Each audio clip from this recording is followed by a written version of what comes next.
to my recent car, I had a Grand Jeep Cherokee that was about 13 years old. Towards the end of its service, the FM radio stopped working. In fact, I was only able to get two stations on AM. One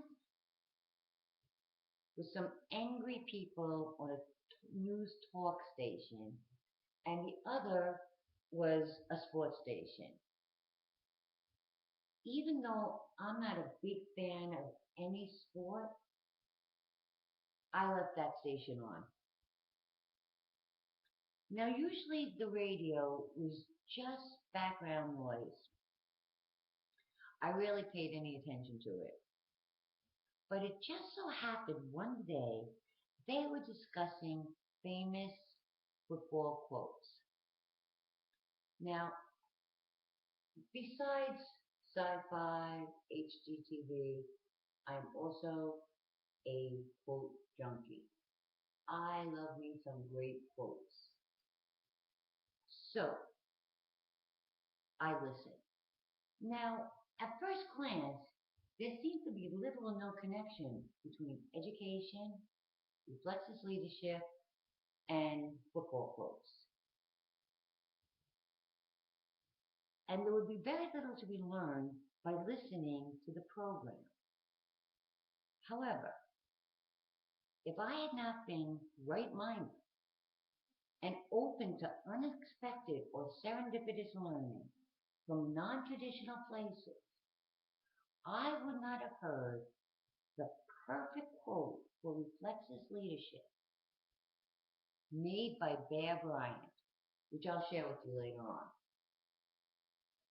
We are more likely to be receptive to serendipitous learning and therefore panoramic opportunity if we have a clarity of understanding and prepare to take seemingly unconnected ideas and infuse them into our understanding. This can create new and unseen insight. Reflexes leaders not only look at different ways to use or view the paperclip, they also develop an intuitive foresight. Intuitive foresight for Reflexes leaders is always being open to connections that will further the big picture or the vision of their school. They are always looking for ways to see things better.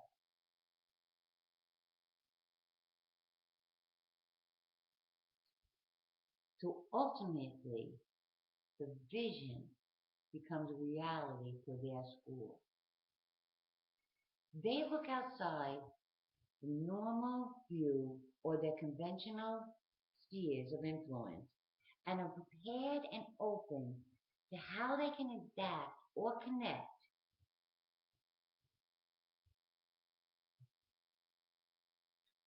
that serendipitous learning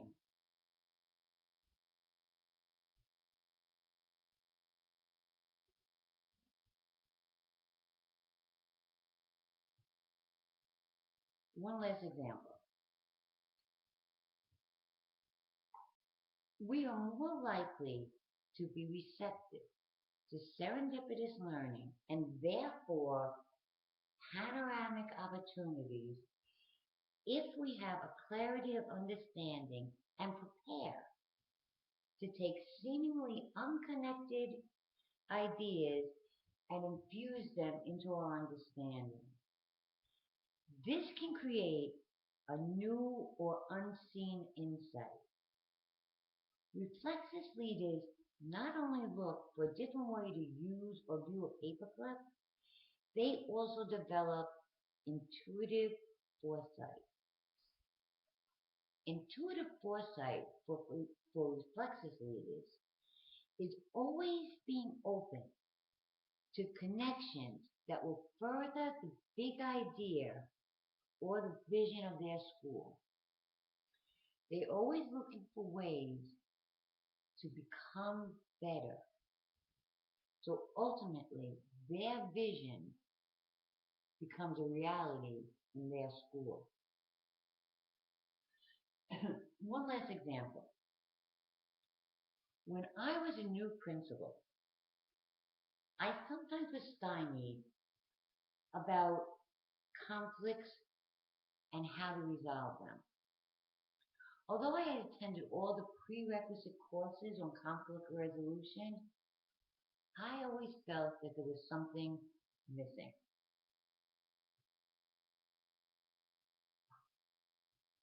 Now, it just so happened at this time that one of my friends was going through a bitter divorce. Also at this time, I had a doctor's appointment. And while I was in the waiting room, I was reading a magazine on California lifestyle. It was really crowded. And I came across an advertisement for divorce mediation. And I immediately thought of my friend. Now, divorce mediation was a pretty new concept at that time. So I ripped out the advertisement. I am a little ashamed to tell you I am one of those people. And showed it to my friend. Now, she was less than enthused or interested in any amicable resolution. It was then I had my first serendipitous learning experience. What if I could learn the skills to mediate? Couldn't I adapt them to my school and resolve what might not be as tumultuous a situation as an angry divorce? I took that intensive 6-day course and was able to use many of the skills and techniques I learned. Now, although they were not intended for education, I was able to implement them in my school with pretty positive results. Reflexis leaders use serendipitous learning to look for a pattern of potential, not just in the usual places, but really just about anywhere and everywhere, and then weaving into the school, adjusting it to fit their unique needs. As we've been discussing, Reflexis leadership is about a clarity of understanding so we can be available to others. It's about being open to new ideas and connecting those ideas to our vision. Reflexis leadership is the development of an unconscious or reflexive competency that is reflected in our interactions and is used effortlessly in all situations. It's about being right-minded and blending our mind and our heart to lead. In addition to understanding, it is just about knowing. Knowing the right things to say and do. Competency. The application to skills, knowledge, and ability to a specific situation. The 4 stages of competency is not a new idea. However, applying a 5th stage, one that is not merely filed away in our unconscious and by nature may become antiquated and perhaps difficult to retrieve in specific situations, but a new competency, one that is reflexive and used with the clarity of understanding. Now, I'm sure many of you are familiar with the 4 stages of competency. The first stage is unconscious competency. Or simply put, you don't know what you don't know. This is always explained as the most dangerous of levels because if you're at this level, your confidence far exceeds your abilities. Think about a teenager who just got their license. In Florida, you can you can drive when you're 15. That's right. They have absolutely no clue and don't even know it. No wonder you have to take out a second mortgage to put a teenager on your insurance. I am making the assumption that no one in this room is at this level. However, our school may have staff or other community members who are unconsciously incompetent in some area. Reflexes leaders know they must be available and make them aware of how much they need to learn and why those skills are important and necessary to further the mission of the school, success for all students. At this level, patience is a good virtue to possess. However, persistence and determination while providing resources and support becomes the most enduring qualities to move these community members to subsequent levels. The next level is conscious incompetency. Here you know that you don't know. I have known some school administrators that were stuck here, and you might have some staff members in your community at this level as well. At this level, you're aware of not knowing or having the skills, but are unwilling or unable to acquire either. This stage is punctuated with phrases like, I give up, or I've tried everything, but if it weren't for the... Because at this level, there is an admission of not knowing something or having the competency to deal with a situation or interaction. Community members can become frustrated with their inability to facilitate the necessary action. This can lead to defensiveness and blame.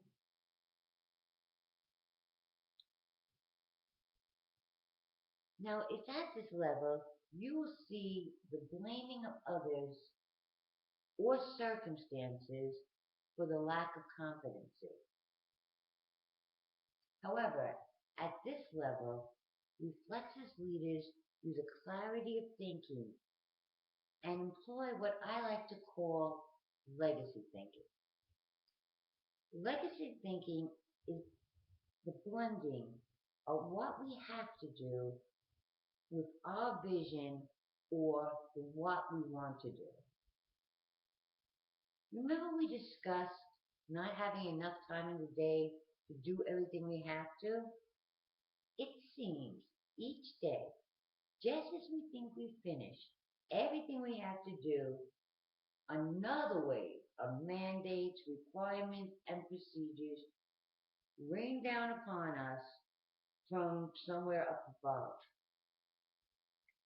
We know what we want to do, what types of schools we want to create, our vision for success for all students, but unfortunately, it becomes easier to blame all the outside distractors from keeping us from attending to our envisioned legacy. I sadly feel, at times, many school districts become entrenched at this level of learning with no conception of how to progress further. So here they remain, defending the undefendable, all the while frustrated and defensive, consciously knowing that the situation should be better, but not knowing how to proceed.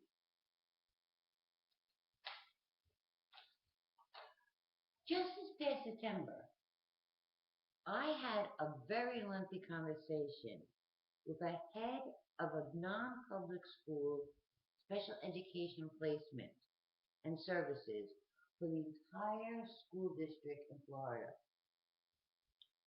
Some parents had asked me if I could find out what was taking so long for their child to get services. They were felt they were given the runaround. And every time they called, they were told something different. One parent even told me that she was told if the district ran out of money, they weren't going to get services anyway. So they would just have to wait. You can imagine the negative perception and comments these parents had about the process and, by default, the person in charge.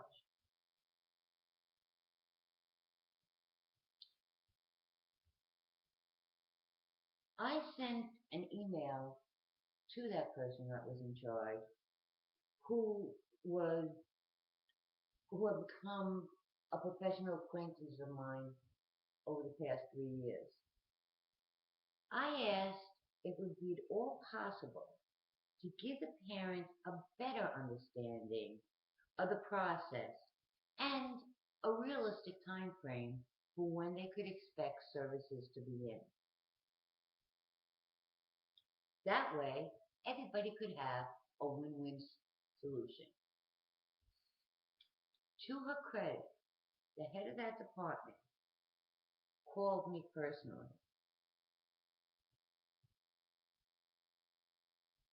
and started to explain to me district policy for IEPs, how some of the public schools in her charge were inattentive to her requests for records, her lack of staffing, staff pushing back at being asked to work too hard, lack of support, coupled parts of state and federal law, what she did and didn't have to do, and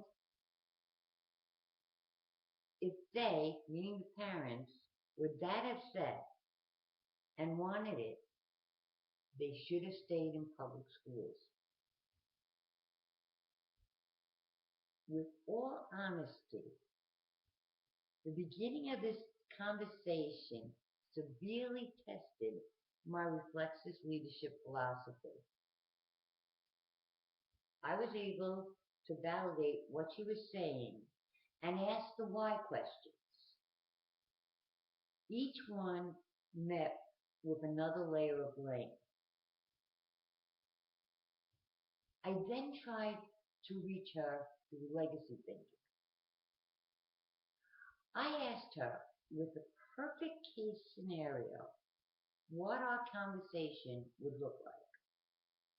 She said, with a perfect case scenario, we wouldn't be having a conversation at all. So,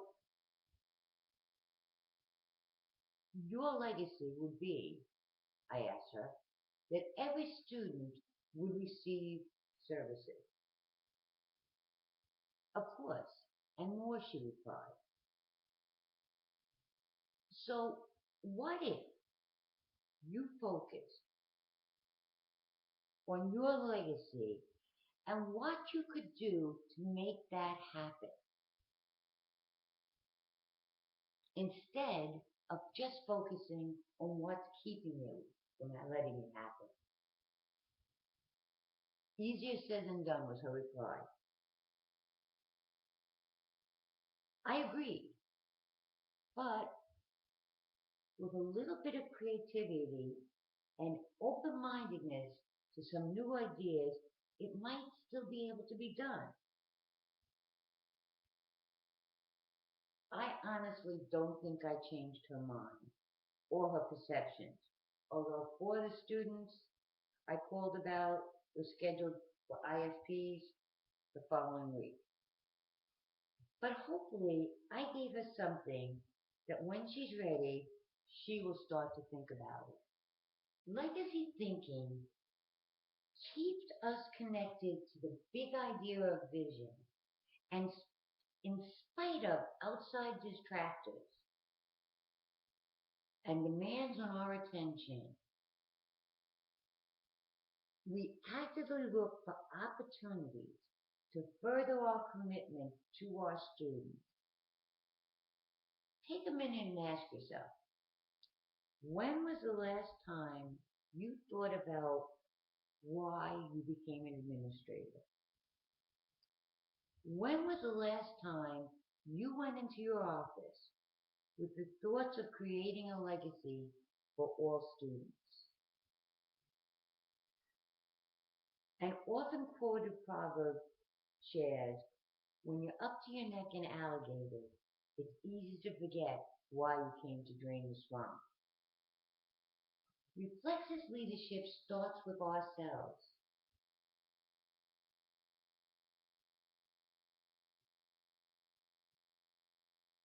And starts each day with why is what I'm doing or going to do a connection to the vision or legacy of success for all students and community members.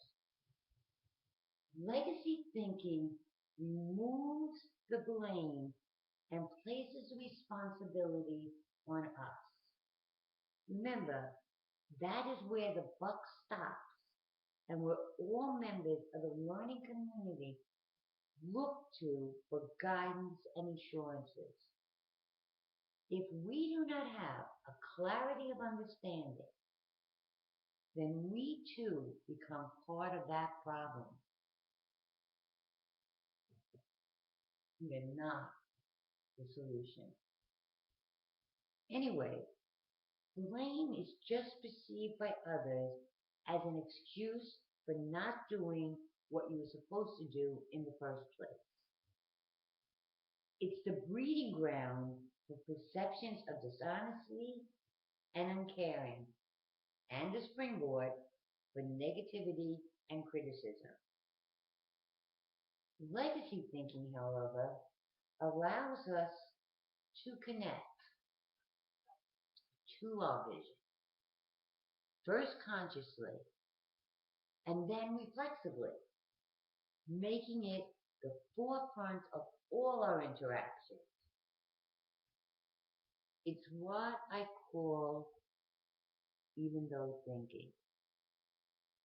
Going back to the department head, if she had started with a clarity of understanding and legacy thinking,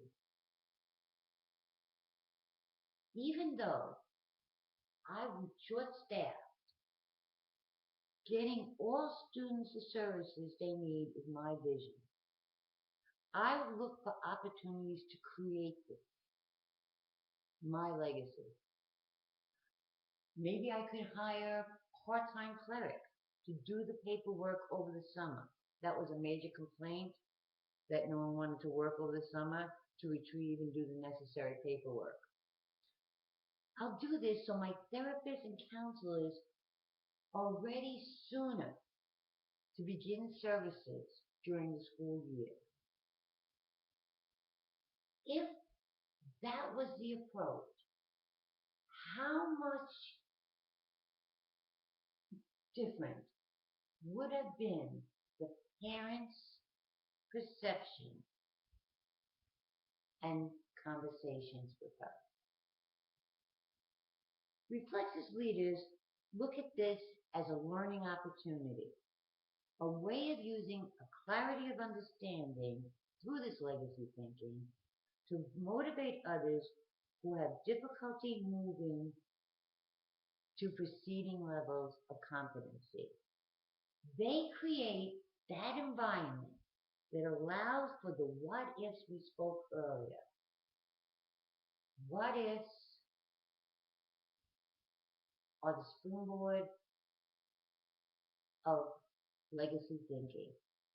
It creates a culture of open and honest exchange and removes the ability to assign blame. As we look for novel ideas and connectedness to our goals, members of our communities stalled at this level need to have a culture of support and resources that allows them as individuals to build their self-confidence and explore opportunities. Reflexes leaders teach and model what is needed and expected to remove blame from the common vernacular of their school. The third level is conscious competency. When people used to ask me what I look for when hiring staff, I would always say, I want staff that's struggling through level 3 of conscious competency. Many good administrators are at this level as well. They know that they acquired the skills and knowledge needed to complete what is asked of them. They routinely or consciously demonstrate their understanding and knowledge and continue to build their confidence as they use new skills. They want to know more and make a conscious effort to stay relevant and become better at what they do. This confidence forces a need to continue to learn, and they consciously look for ways to become better. There are many school districts at this level as well. They have success with a particular program or read about another school having success with the program and become eager to implement it in their school or district. However, at this level, there are some drawbacks as well. One is, at this level, there is a reluctance to advance to the next level. Knowledge and confidence keep the person rooted securely, waiting to find the next best thing. However, this thinking has its downside. Programs and ideas may never be given enough time to be impactful, for there's always something else that seems to be more promising and effective. And remember our mantra, people don't care how much you know unless they know how much you care. The competency at this level never becomes a habit or a reflex. It remains a constant quest. Instead of the appearance of competency and knowledge, an opposite perception can be formed by others. The unintended perception of appearing indecisive, uncaring, and unknowledgeable for what is needed to reach the goal. And with that, the criticism and negativity that ensues. It's unexpected by those at this level. Research has shown that teachers are reluctant to buy into most new programs or ideas because of their perception that most innovations do not have any endurance or longevity in education. Reflexes leaders understand that it's an evolution, not a revolution, that usually makes the lasting difference. And although panoramic view and serendipitous learning has its roots in conscious competency, looking for connections and novel ideas, it does not remain rooted at this stage.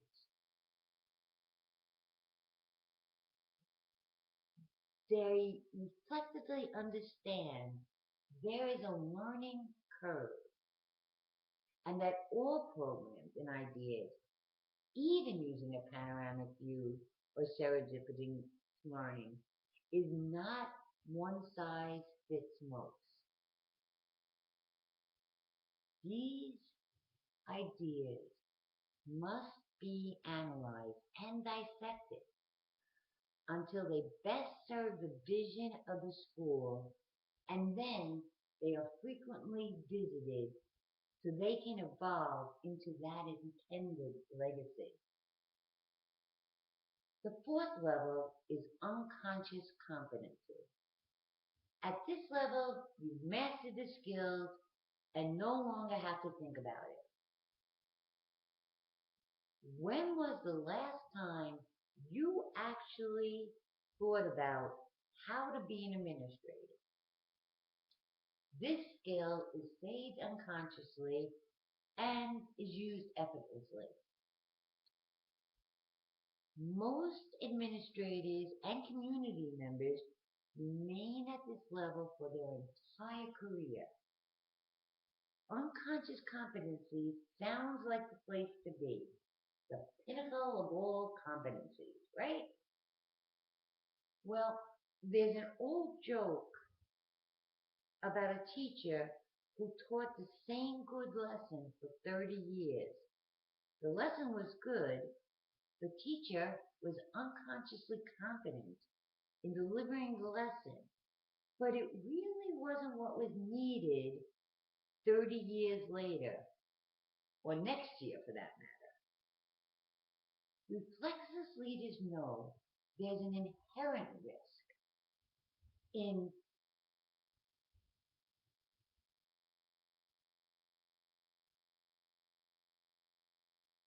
remaining at the unconscious competency level.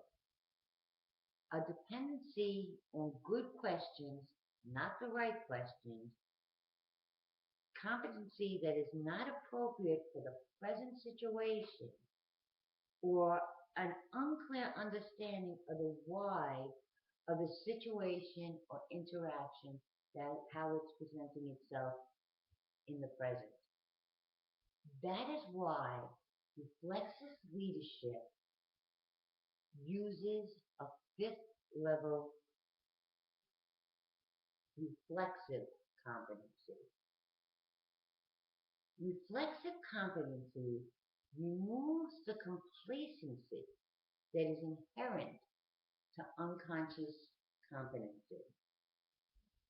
Yes, reflexive leaders have mastery skills and competencies that are internalized and integral in their leadership style. However, reflexive leaders understand that mastery and competency is useless unless it's applied appropriately with the right mindedness to the right situation. It makes no difference that I'm a world-class cyclist, by the way I'm not, and I am unconsciously competent in all my skills if I'm standing on a high board at a community swimming pool. Reflexive leaders understand that their competency must be reflexive. They must have the ability to integrate their actions with that clarity of understanding in the situation or interaction in the present. They know this is how learning occurs or the right decisions are made. They're open to new ideas and programs and allow time for learning and the support necessary for programs to be effective. But they also use a critical lens of clarity and accuracy initially to judge their merit to support or see their vision and legacy.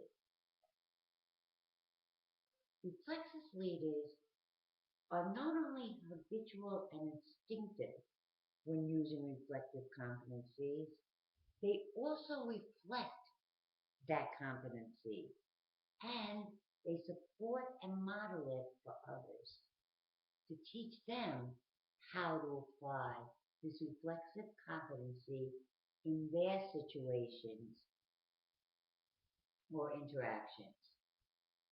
The culture of the school becomes one absent of blame, an environment with a panoramic view which looks for those serendipitous learning opportunities while displaying the highest level of competency.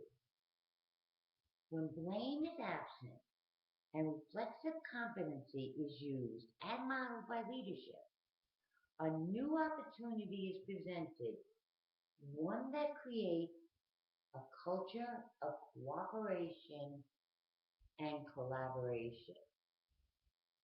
And that brings us to step 7 of reflexive leadership. Cooperation versus collaboration. A recent Gallup Healthways Well-Being Index found that teachers ranked number 2 out of 14 professions surveyed in their overall well-being, and they ranked number 1 in reporting experiencing happiness and enjoyment yesterday, as well as learning something new. Now, that doesn't seem to reflect the local headlines or media blasts about teachers. So why the disparity and the usual negativity? Well, one reason might be the teachers did not rate as high when responding to 2 other critical statements in that survey. Teachers ranked 6 out of 14 in feeling that their superior treats them more like a partner than a boss. Not terrible, still in the top percentage. However, teachers ranked 14th or dead last in reporting. The supervisors always create an environment that is trusting and open. Ouch. Now, we can dismiss the poll because of their margins of error, their limited number of participants, or their ambiguous wording of the question. Always is a long time. But it does give us something to ponder. Reflexes leaders use a panoramic view as the initial step in addressing staff concerns. And as we discussed earlier, all of us already know, and it should go without saying, leaders should be open and trustworthy. Almost all leaders also know that they need the cooperation of staff to accomplish any goal or implement any new idea.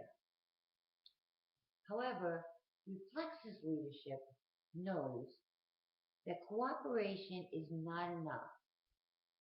Staff and all major stakeholders need to be partners in our primary goal, the student's educational process and academic success for all students.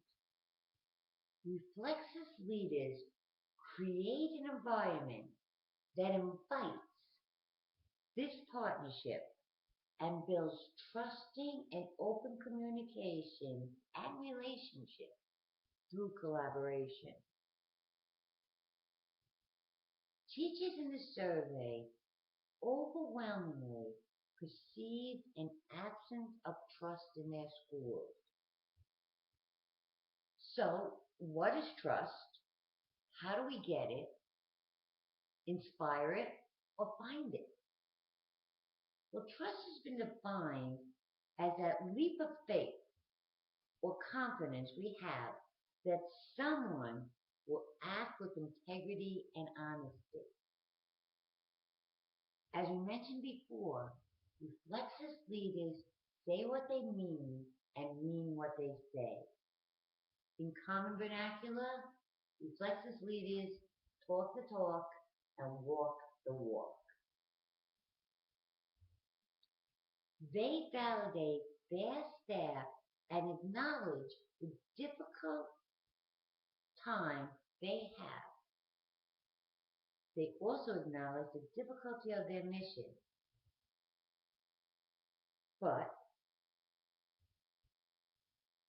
also that together they can realize the vision and the mission of their school. Reflexes leaders create an open environment for sharing and exchanging of ideas, triumphs and setbacks. Through accuracy of understanding, precision speaking, and active listening, there can be candid and truthful communication.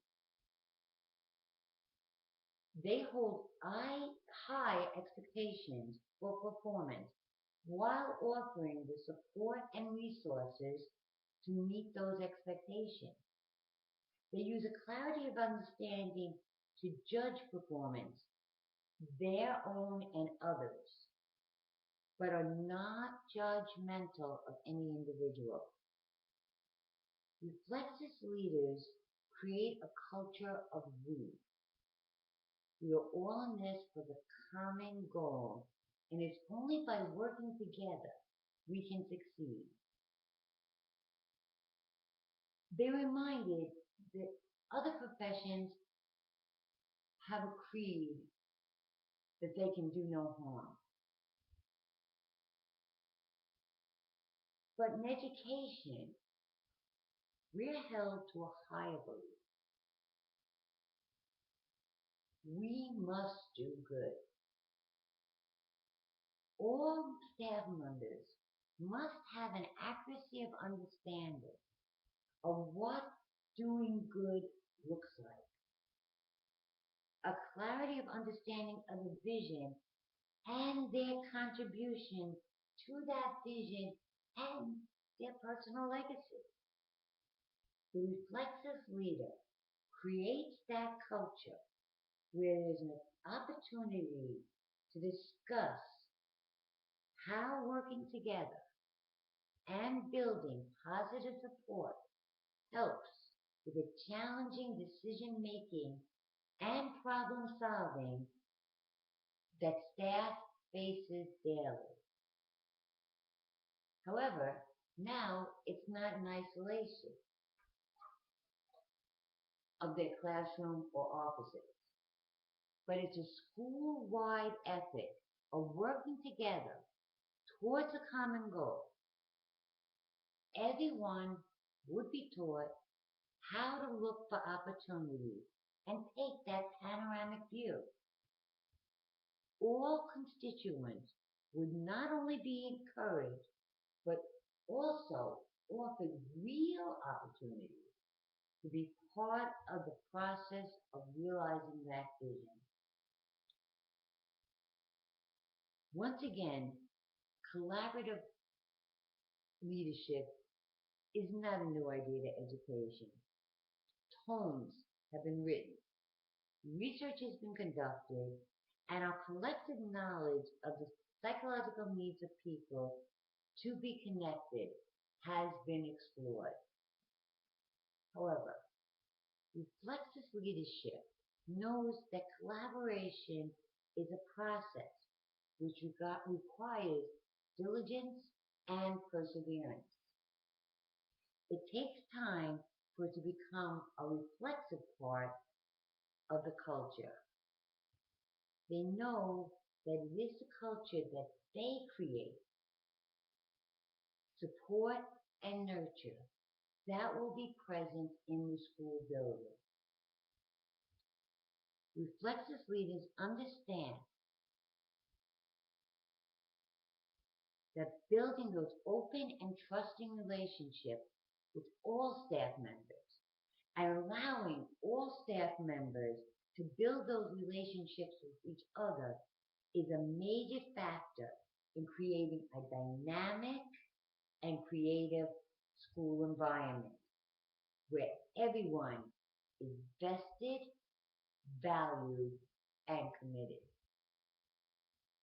Going beyond a cooperative culture where everyone gets along and does what they're told to or expected to, and sometimes not an inch more, a collaborative culture moves staff from cooperation and involvement to investment and commitment. So what's the difference? Well, there's an old story about a farmer who was gathering eggs for the morning breakfast. He brought them into the house, and there was quite a few of them. His wife had already begun the breakfast, and she was cooking some ham over on the stove.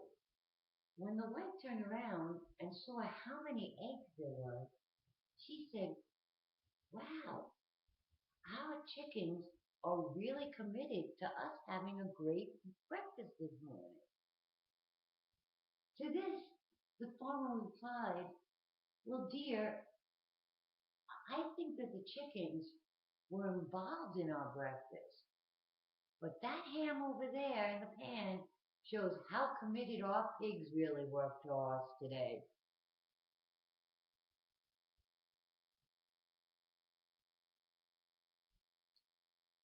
Reflexive leaders instinctively know that it is the process, not the participants, that is directed to a particular goal or decision. Reflexive leaders don't decide what and how something should be done and then tell staff to go do it. They are open and share that right-mindedness that allows the participants to consider the problem or ideas, use that panoramic view, and decide what to do. The staff and other members of the learning community will trust and learn to count on their leader for support, direction, and help to focus their efforts. Reflexive leaders look at 6 critical elements that must be present within themselves to support their collaborative school culture. 1. The use of a panoramic view for new ideas and solutions. 2. They're flexible and open-minded. Not only open to see other options or ideas, but also to change directions if needed and to be open to why the direction had to be changed. They provide a non-judgmental venue for sharing ideas and questions and protects the culture of collaborative inquiry, the what-ifs. They create opportunities for all constituents to be actively vested in the process. They nurture and support the open collaborative process, and they also nurture staff commitment to that process and make that process the expected norm. Finally, they direct the process to focus the effort of staff. Because Reflexes leadership begins with ourselves, let's take a minute to think about our school culture. What is the culture of your school? How many of you have ever conducted an in-house culture or climate survey with your staff and then work to improve the culture based on your findings? Now, I'm not talking about the ones the districts give out at the end of the school year, but one used to open discussion for your school's unique culture. Let's take a minute and fill out the school culture survey. It's in your packet. I find this one particularly, or I like this one particularly because it makes you think of examples for your answers.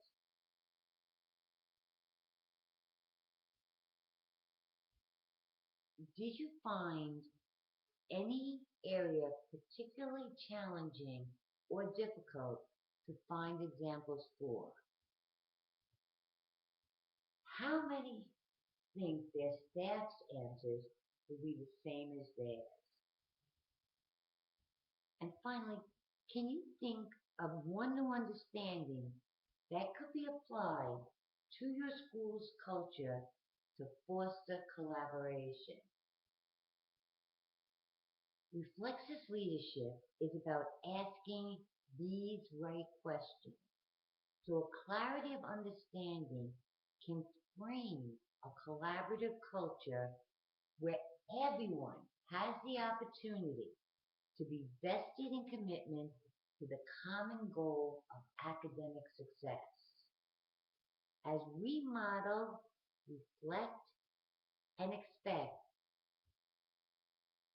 our collaboration to become a reflexive part of our culture, a new opportunity or step evolves, moving us from a nice place to work and or go to school to the next step of collegiality, where together we examine how to become not only leaders worth bragging about, but the entire school as well.